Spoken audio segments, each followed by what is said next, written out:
Chapter 10. First Estrus. The first sign was a subtle warmth, a faint shift deep inside her body that Emily couldn't quite place. It was nothing more than a flicker at first, a gentle hum of awareness that she dismissed as another strange side effect of her transformation. But as the days passed, that warmth grew, spreading through her limbs, settling low in her abdomen, and igniting a restlessness that she couldn't shake. She did her best to ignore it.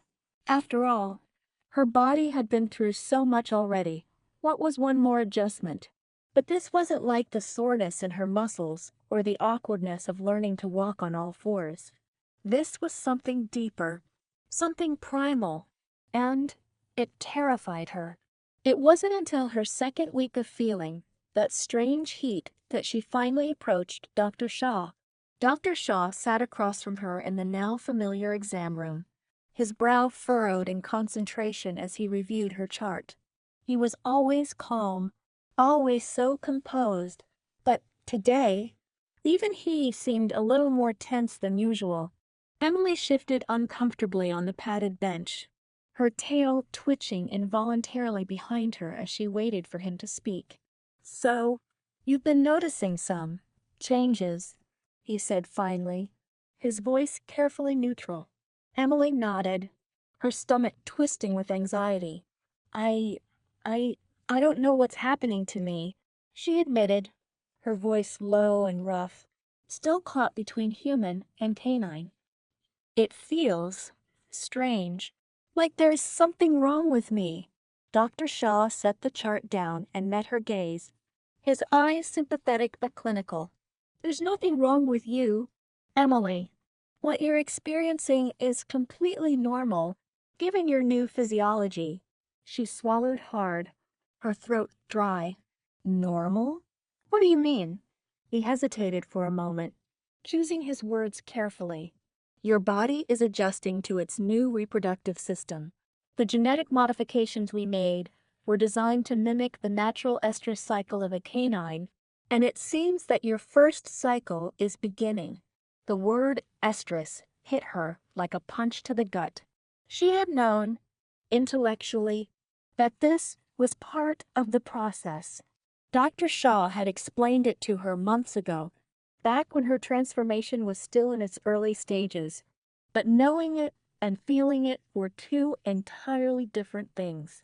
I don't understand," she said, her voice trembling.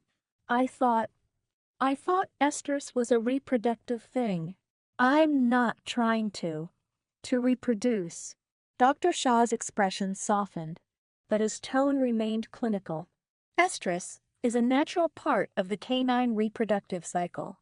It's driven by hormones, and it's not something you can consciously control. Your body is responding to those hormones now, and that's why you're feeling the way you are." Emily stared down at her paws, her hands, though they hardly felt like hands anymore. The thick fur, the claws, the pads on her palms, they were all constant reminders of what she had become. And now, her body was reminding her in a much more visceral way. "So, what am I supposed to do?" she asked, her voice barely above a whisper. Dr. Shaw leaned forward slightly, his expression gentle. "There's nothing you need to do, Emily. This is a natural process, and it will pass in time. But I understand that it's overwhelming. Your human mind is trying to reconcile with the instincts of your new body, and that can be difficult." Difficult didn't even begin to describe it. The warmth inside her was growing stronger every day, spreading like wildfire through her veins. It wasn't painful, exactly, but it was intense, a throbbing pulse of need that she couldn't ignore. Her skin felt too tight, her muscles too tense, as though her body was waiting for something she couldn't name. "It's like I'm being pulled in two different directions," she said, her voice trembling with frustration.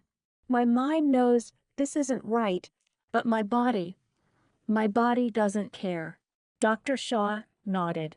his gaze steady. That's the hormonal influence. Estrus is driven by powerful biological urges, and those urges can be difficult to resist. But you can resist them. Emily, you're still in control of your mind, even if your body is responding in ways that are unfamiliar. She wanted to believe him. She wanted to believe that she was still in control, that she could fight against the instincts that were rising inside her like a tidal wave. But every day, the heat grew stronger, the need more insistent.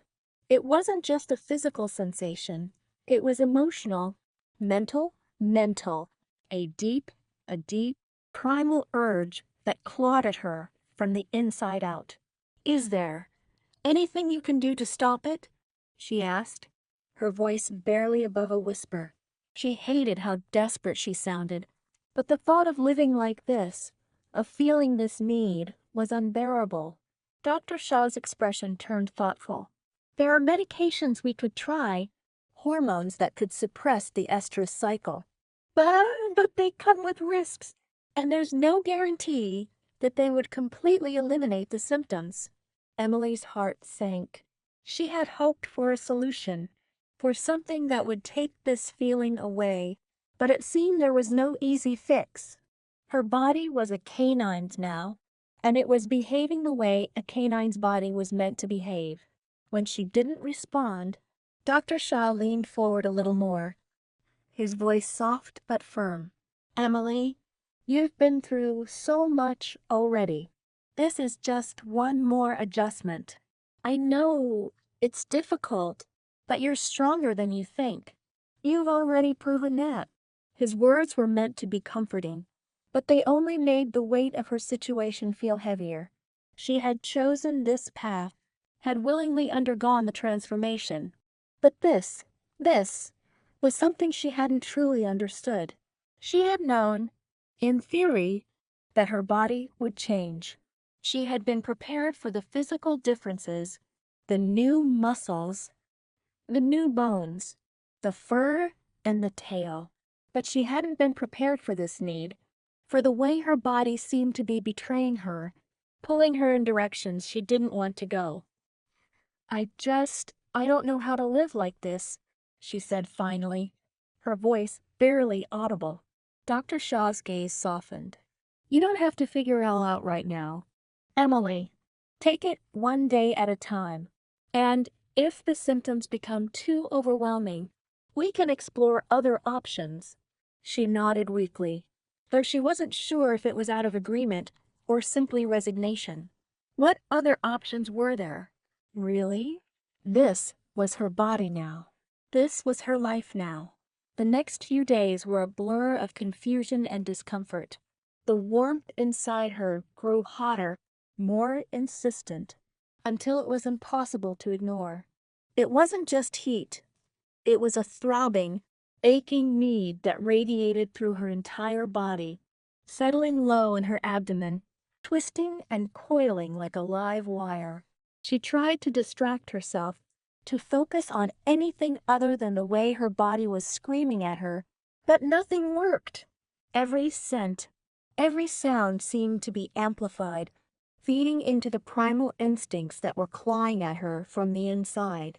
Her fur felt too hot, her skin too tight, and a constant restlessness buzzed in her limbs, making it impossible to sit still for more than a few minutes at a time. Paul, the behaviorist, noticed the change in her almost immediately. During their daily training sessions, he watched her with a quiet intensity, his gaze sharp and observant. He didn't say anything at first, but Emily could sense that he knew something was different. Finally, on the third day, he pulled her aside after one of their sessions. Emily, he said gently, his voice low and careful. I've noticed you've been distracted lately. Is everything okay? She hesitated, her mind racing. How could she explain what was happening to her? How could she put into words the overwhelming, primal urges that were consuming her? She felt like she was losing herself, like the person she had been was slipping away, replaced by something more animal, more instinct-driven. I'm going through something, she said finally, her voice rough and strained. Dr. Shaw says it's normal, but Paul nodded, his expression understanding. Estrus. Emily's heart skipped a beat. Hearing the word aloud, spoken so matter-of-factly, made it feel more real, more inescapable. Yeah, she whispered, her ears flattening against her head in shame. Paul's gaze softened. It's nothing to be ashamed of, Emily. This is part of the process. Your body is adjusting to its new physiology, and estrus is a natural part of that. I know, she said quickly, though the words felt hollow. But it's hard. I don't know how to explain it, but it feels like my body is taking over. Like I'm not in control anymore. Paul was silent for a moment. Then he stepped closer, his voice gentle. Your body is sending you signals, but you are still in control. It's going to feel strange, maybe even overwhelming, but that doesn't mean you're losing yourself. You're still Emily. She wanted to believe him. She needed to believe him. But the truth was, every day felt like a battle, a constant struggle between her human mind and the animal instincts that were taking root inside her. It's just, she trailed off, unsure of how to put her feelings into words. It's like there's this need inside me, and no matter what I do, it won't go away. Paul nodded, his expression sympathetic. That's the hormonal influence. Estrus is driven by powerful reproductive instincts, and those instincts can be difficult to ignore. But you can resist them. Emily, you're stronger than you think. She wasn't so sure. Every day, the heat inside her grew stronger, more insistent, until it felt like it was consuming her from the inside out. Her body was driving her toward something, toward a need she didn't want to acknowledge, let alone give in to. And yet, no matter how hard she tried to push it down, it was always there, lurking beneath the surface, waiting to take over. The nights were the worst.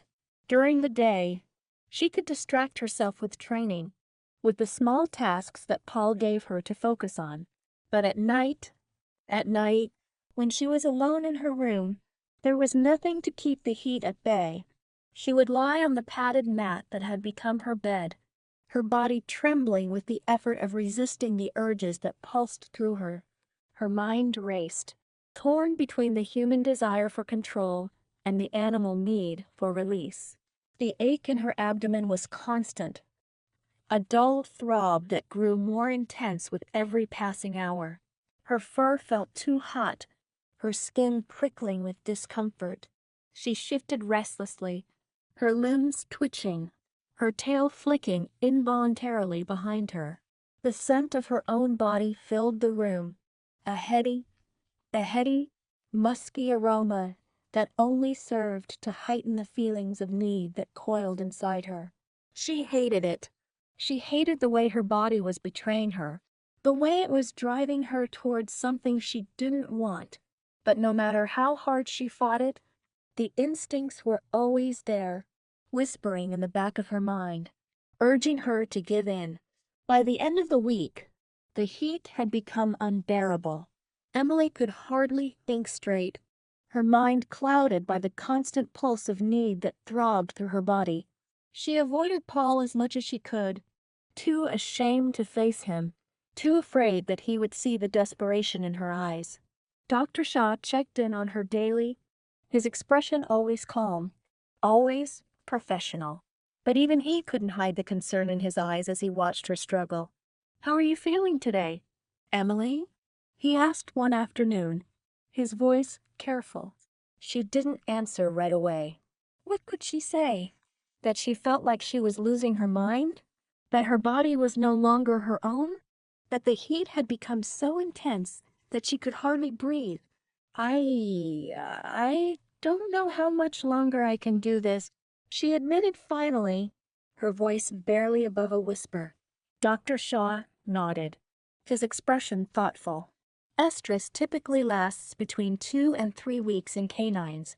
You're about halfway through the cycle now. Halfway. The word felt like a death sentence. How could she survive another week of this? How could she continue to fight against the primal urges that were consuming her? I don't know if I can make it, she said quietly, her voice trembling with fear and frustration. Dr. Shaw's gaze softened. You can make it, Emily. You've already proven that you're stronger than you think. This is difficult. Yes, but it will pass. Your body will return to normal once the cycle is over. Normal? What did that even mean anymore? Nothing about her body felt normal. Not the fur, not the claws, not the tail that twitched restlessly behind her, and certainly not the heat that pulsed through her veins, driving her towards something she didn't want to acknowledge. But what choice did she have? This was her body now. This was her life. She just had to survive it. The days dragged on, each one blurring into the next as Emily fought to keep her body in check.